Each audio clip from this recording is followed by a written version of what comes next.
청취자 여러분 안녕하세요. 오늘은 그 한국 전쟁, 6.25 전쟁 중에서도 가장 참혹하고 또 극적이었던 전투로 많이 회자되는 장진호 전투에 대해 아주 깊이 파고 들어보려고 합니다. 네, 안녕하세요.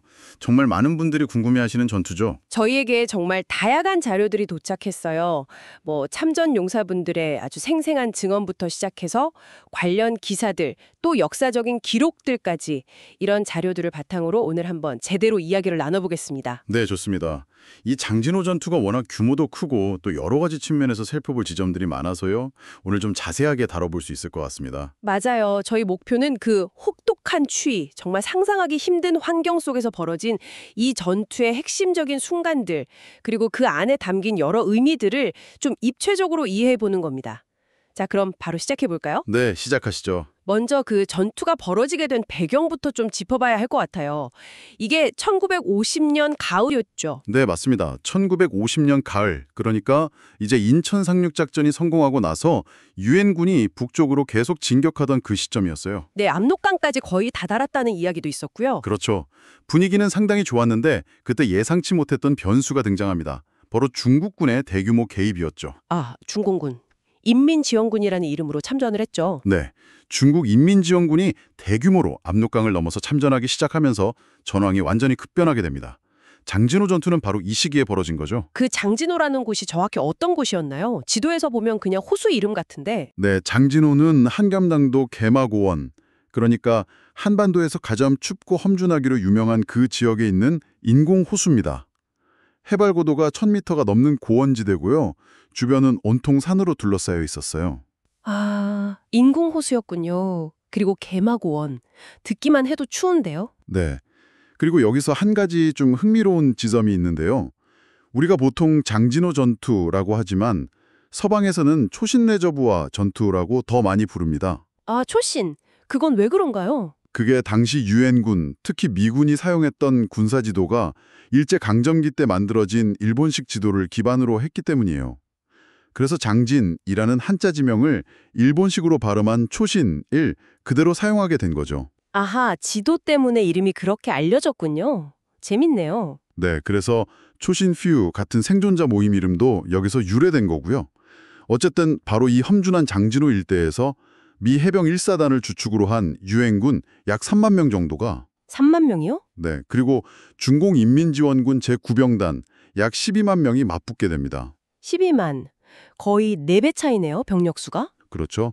병력 수만 보면 정말 압도적인 차이였어요. 중공군은 이 병력을 이용해서 유엔군을 완전히 포위하고 섬멸하려는 계획을 세웠던 거죠. 그런데 아까 개마고원이라고 하셨잖아요. 병력 차이도 문제지만 그 환경 자체가 정말 엄청난 적이었을 것 같아요. 아, 정말 그렇습니다. 이 전투를 이야기할 때 빼놓을 수 없는 게 바로 그 살인적인 추위입니다.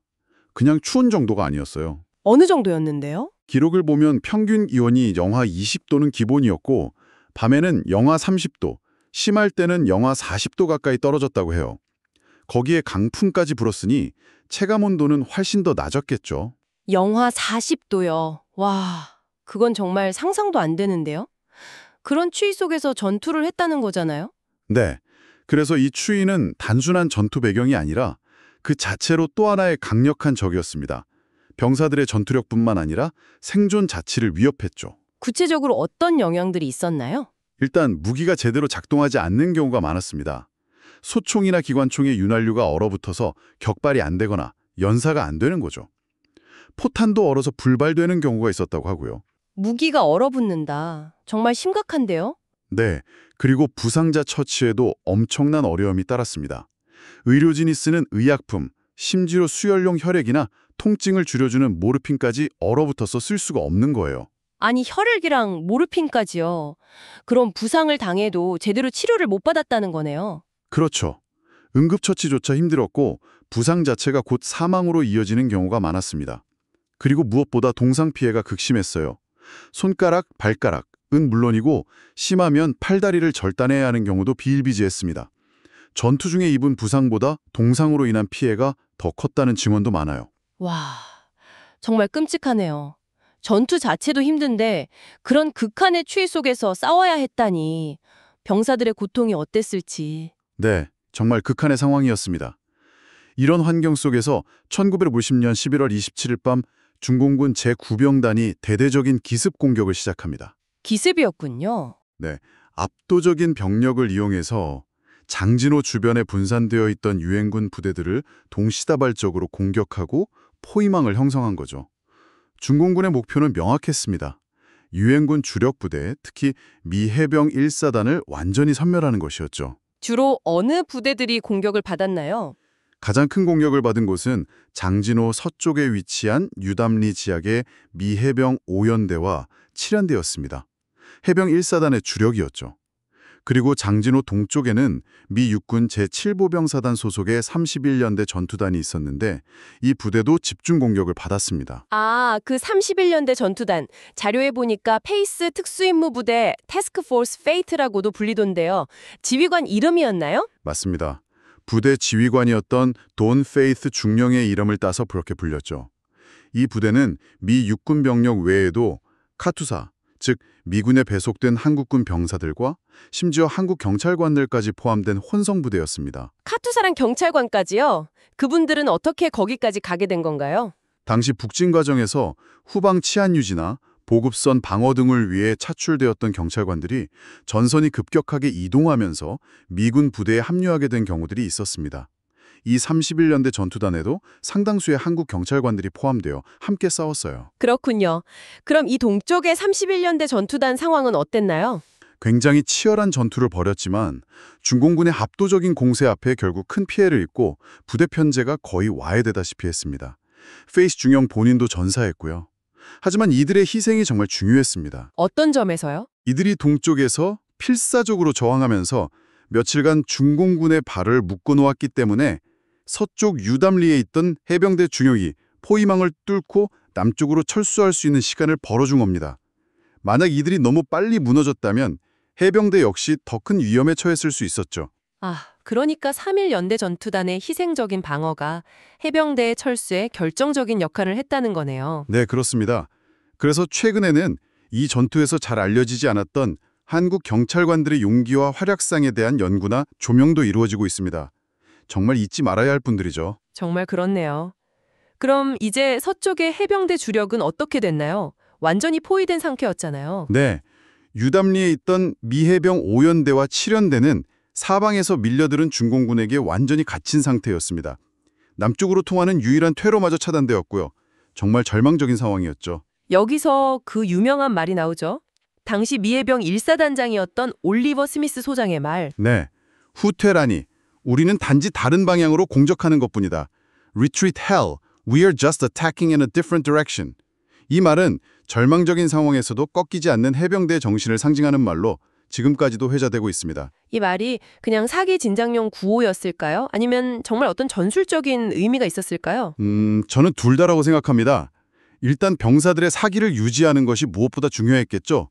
후퇴라는 말 대신 다른 방향으로의 공격이라는 표현을 씀으로써 패배감을 지우고 어떻게든 이 상황을 타개하겠다는 의지를 보여준 겁니다. 네, 그렇죠. 동시에 전술적으로도 의미가 있었습니다.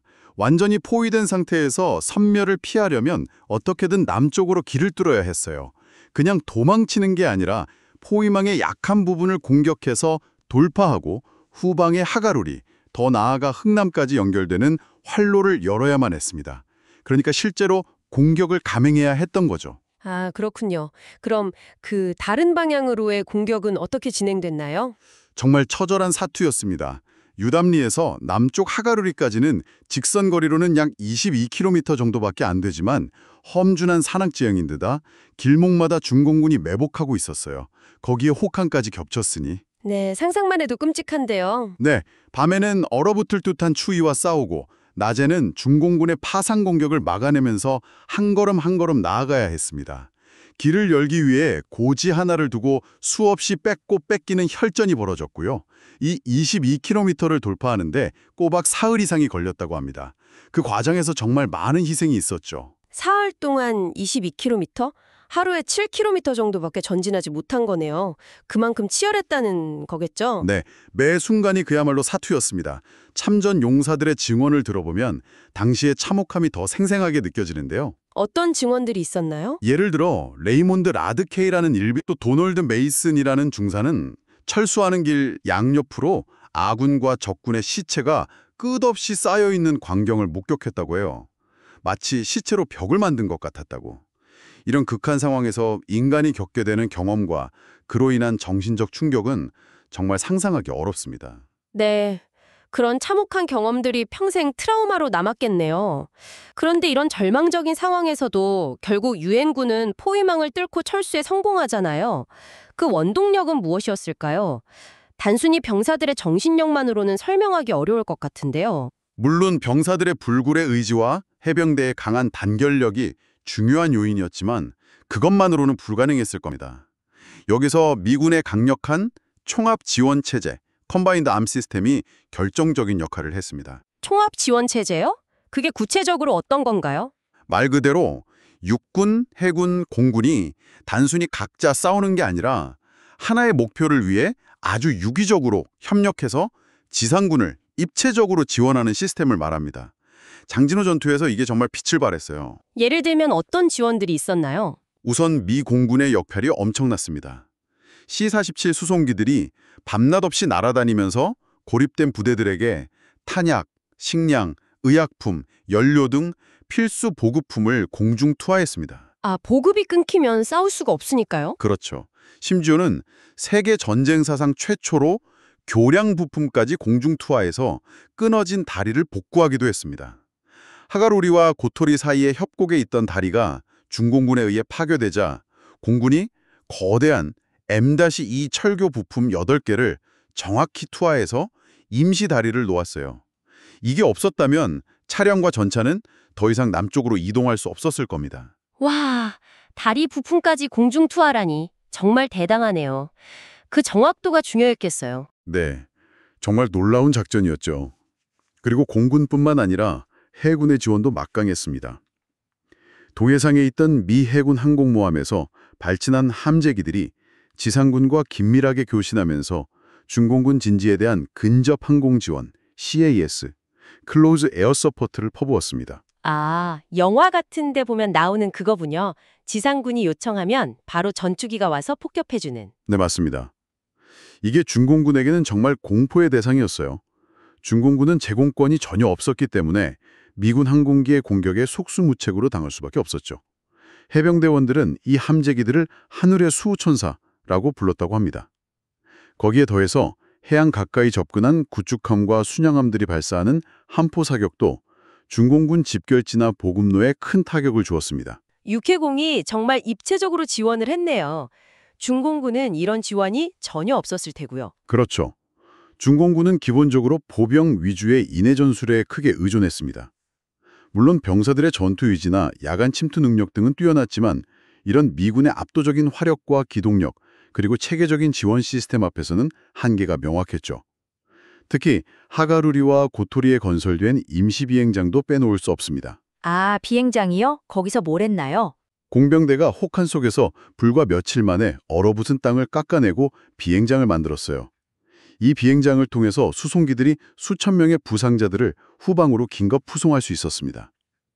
만약 이 비행장이 없었다면 부상자들은 철수대열에 합류하지 못하고 대부분 사망했을 가능성이 높습니다. 정말 모든 요소들이 결합되어서 기적 같은 철수가 가능했던 거군요. 네, 병사들의 용기, 지휘관의 결단, 그리고 강력한 총합 지원 체제가 어우러진 결과라고 할 수 있습니다. 그런데 이 전투를 바라보는 시각이 또 다양하잖아요. 특히 중국의 시각은 우리나 미국과는 상당히 다른 것 같아요. 네, 그렇습니다. 중국은 이 전쟁 자체를 항미 원조 전쟁, 즉 미국에 맞서 조선을 돕는다는 의미로 부르고 있죠. 그리고 장진호 전투는 이 항미 원조 전쟁에서 중공군이 거둔 위대한 승리 중 하나로 선전하고 있습니다. 승리라고 보는군요. 유엔군을 몰아냈다는 점에서 그렇게 해석하는 걸까요? 네, 결과적으로 유엔군 최정예 부대인 미 해병 1사단에게 막대한 피해를 입히고 함경도라는 전략적 유충지에서 몰아내는 데 성공했기 때문에 전략적인 승리로 평가하는 거죠. 특히 최근 시진핑 주석 시대에 들어서면서 이 장진호 전투를 애국주의 교육의 핵심 소재로 적극 활용하는 경향이 강해졌습니다. 아, 그 영화 장진호 말씀하시는 거죠? 맞습니다. 중국 공산당 창당 100주년에 맞추어 개봉된 영화 장진호는 엄청난 제작비를 투입해서 중공군의 영웅적인 투쟁을 그렸고 역대 중국 박스오피스 1위를 기록할 정도로 큰 흥행을 했습니다. 영화 속에서는 미군을 압도적인 화력으로 물리치는 모습이 강조되죠. 확실히 선전 영화의 성격이 강하겠네요. 그렇죠. 그런데 여기서 한 가지 흥미로운 점은 과거 중국 군부 내에서는 이 전투에 대한 평가가 지금과는 좀 달랐다는 겁니다. 어떤 점에서요? 예를 들어 중국 인민해방군의 명장으로 꼽히는 류보창 원수 같은 경우는 장진호 전투를 엄청난 희생이라는 거대한 대가를 치르고도 적주력을 섬멸하는 데는 실패한 전투하고 상당히 비판적으로 평가했습니다. 아, 내부적으로는 그런 비판적인 시각도 있었군요. 네, 전략 목표 달성에는 실패했고 특히 제구병단이 입은 피해가 너무나 막대했기 때문에 전술적으로는 성공이라고 보기 어렵다는 평가였죠. 제구병단은 원래 대만 침공을 위해 준비되던 최정예 부대였는데 급하게 한반도 동북부 전선에 투입되면서 동계 피복조차 제대로 지급받지 못한 상태였다고 해요. 그래서 전투 손실 못지않게 동사자 수가 엄청났습니다. 아, 제대로 된 방한 장비도 없이 그 추위에 노출되었으니 피해가 클 수밖에 없었겠네요. 그렇죠. 그런데 현재 중국에서는 이런 비판적인 목소리나 더 나아가 항미 원조 전쟁 자체의 정당성에 대해 의문을 제기하는 것을 거의 금기시하는 분위기입니다. 어떤 사례가 있었나요? 몇 년 전에 로창핑이라는 유명 언론인이 자신의 SNS에 영화 장진호를 보고 나서 중공군 지휘부의 결정이 과연 옳았는지, 그 엄청난 희생이 불가피했는지에 대해 의문을 제기하는 글을 올렸다가 영웅열사 명예훼손 혐의로 체포되고 징역형을 선고받는 일이 있었습니다. 와, 비판적인 의견을 냈다고 처벌까지 받다니요. 네, 이는 현재 중국 사회에서 역사가 특히 항미 원조 전쟁과 같은 민감한 사안이 얼마나 정치적으로 이용되고 통제되는지를 보여주는 단적인 사례라고 할 수 있습니다. 과거의 다양한 평가나 비판적인 접근은 억눌리고 애국주의와 영웅주의를 강조하는 단일한 서사만 강요되는 경향이 있는 거죠. 하나의 역사적 사건을 두고도 이렇게 입장에 따라 해석과 기억이 달라지고 심지어 시간이 흐르면서 그 평가가 또 변하기도 하는군요. 참 복잡한 문제네요. 네, 그래서 역사를 단순히 과거의 사실로만 볼 것이 아니라 현재의 맥락 속에서 어떻게 기억되고 또 어떻게 활용되는지까지 함께 살펴보는 것이 중요하다고 생각합니다. 그럼 이제 전투의 결과와 그 이후의 영향에 대해서 좀 정리해 볼까요? 유엔군 입장에서는 결과적으로 어떻게 됐나요? 유엔군은 정말 막대한 피해를 입었습니다. 미 해병 1사단과 육군 7사단 31연대 전투단을 합쳐서 전사, 부상, 실종, 동상 등을 포함해 약 1만 7천 명이 넘는 사상자가 발생했습니다. 특히 동상 피해가 심각했죠. 하지만 그럼에도 불구하고 완전 섬멸이라는 최악의 상황은 피하고 비교적 질서 있게 포위망을 돌파해서 흥남까지 철수하는 데 성공했습니다. 흥남 철수, 그것도 정말 중요한 사건이죠. 그렇죠. 흥남항에서는 해상 철수가 이루어졌는데 이때 군인들뿐만 아니라 약 10만 명에 달하는 북한 피난민들도 함께 구출되었습니다. 특히 마지막까지 피난민들을 태우고 남쪽으로 향했던 화물선 메러디스 빅토리오의 이야기는 크리스마스의 기적이라고 불리며 많은 감동을 주었죠. 단 한 명의 사망자 없이 항해를 마쳤고 오히려 배 위에서 5명의 아기가 태어났다고 합니다. 와, 정말 기적 같은 이야기네요. 군인들의 철수 작전이 피난민 구출 작전으로 이어진 거군요. 네, 인도주의적인 측면에서도 큰 의미가 있는 작전이었습니다. 그럼 중공군 입장에서의 결과는 어땠나요? 전략적으로는 승리라고 평가한다고 하셨는데. 네, 유엔군 주력을 함경도에서 몰아내는 데 성공했으니 전략적인 목표는 어느 정도 달성했다고 볼 수 있습니다. 하지만 그 대가가 너무나 컸어요. 앞서 말씀드렸듯이 제구병단이 입은 피해가 정말 치명적이었습니다. 정확히 어느 정도였나요? 정확한 통계는 여전히 논란이 있지만 중국 측 자료와 서방 측 추정치를 종합해보면 전사자와 부상자 외에 동사자까지 포함해서 최대 5만 명에서 6만 명에 달하는 병력 손실을 입은 것으로 추정됩니다. 투입된 12만 명 중에 거의 절반 가까이가 전투력을 상실한 거죠. 12만 중에 6만, 거의 괴멸 수준인데요. 네, 그야말로 제구병단 자체가 거의 와해될 정도의 엄청난 손실이었습니다. 이 때문에 중공군은 장진호 전투 이후 한동안 제구병단을 전선에 투입할 수 없게 됩니다. 이것이 이후 전쟁의 전개, 특히 중공군의 결정적인 3차 공세, 신정 공세에 상당한 영향을 미치게 됩니다. 만약 제구병단이 건재했다면 3차 공세의 결과나 전쟁의 양상이 또 달라졌을 수도 있겠죠. 그러니까 장진호에서의 막대한 피해가 중공군의 다음 작전에까지 영향을 미쳤다는 거네요. 그렇습니다. 그래서 단순히 한 지역에서의 전투 결과만 볼 것이 아니라 전체 전쟁의 흐름 속에서 어떤 영향을 주고받았는지를 함께 봐야 하는 거죠. 이 장진호 전투는 그 이후로도 계속해서 여러 형태로 기억되고 있는 것 같아요. 아까 말씀하신 초신퓨 같은 것도 그렇고요. 네, 초신피우는 장진호 전투 생존자들의 모임입니다. 그 혹독한 시련을 함께 겪었던 전우들이 서로를 위로하고 그 경험을 후대에 전하기 위해 만든 조직이죠. 이분들의 증언과 기록은 장진호 전투를 이해하는 데 정말 귀중한 자료가 되고 있습니다. 그리고 미 해군에는 USS 초신이라는 이름의 군함도 있다고 들었어요. 네, 맞습니다. 타이콘데로가급 이지스 순양함 중에 CG-65 한 번을 가진 군함의 이름이 바로 USS 초신입니다. 장진호 전투에서 보여준 미 해병대의 불굴의 용기와 희생을 기리기 위해 명명된 거죠. 이처럼 장진호 전투는 미군 역사, 특히 해경대 역사에서 아주 중요한 전투로 기억되고 있습니다. 네, 그 혹한 속에서의 불굴의 의지, 극한 상황을 극복해낸 인간 승리의 드라마 같은 측면들이 계속해서 여러 매체를 통해 재조명되고 있는 것 같습니다. 네, 전쟁의 비극성과 참혹함, 그리고 그 속에서 발현되는 인간의 강인함과 동료애 같은 가치들이 함께 담겨있기 때문에 많은 사람들에게 깊은 인상을 남기는 것 같습니다. 오늘 정말 장진호 전투에 대해서 깊이 있게 이야기를 나눠봤습니다. 단순히 전투의 경과뿐만 아니라 그 배경이 되었던 극한의 환경, 참전했던 병사들의 생생한 경험, 그리고 시간이 흐르면서 달라지는 역사적 평가와 기억의 문제까지 정말 다양한 측면들을 살펴볼 수 있었던 것 같아요. 네, 저도 이야기하면서 다시 한번 많은 생각을 하게 됐습니다. 장진호 전투는 정말 극한의 상황이 인간의 정신력과 육체적 한계를 어떻게 시험하는지, 또 국가 간의 이념 대립과 군사적 충돌이 얼마나 참혹한 비극을 낳을 수 있는지를 여실히 보여주는 역사적 사례라고 생각합니다. 맞아요.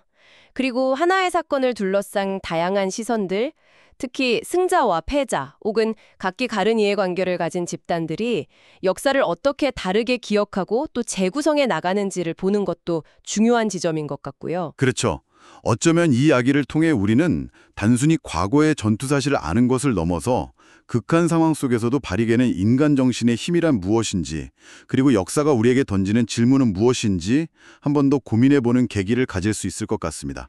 네, 정말 의미 있는 시간이었던 것 같습니다. 청취자 여러분께서도 오늘 저희가 나눈 이야기들을 들으시면서 장진호 전투에 대해 그리고 역사에 대해 한 번 더 깊이 생각해 보시는 시간이 되셨기를 바랍니다. 여러분은 이 처절했던 혹한 속 사투 이야기에서 어떤 점이 가장 깊이 와닿으셨나요? 한번 스스로에게 질문을 던져보시는 것도 좋을 것 같습니다.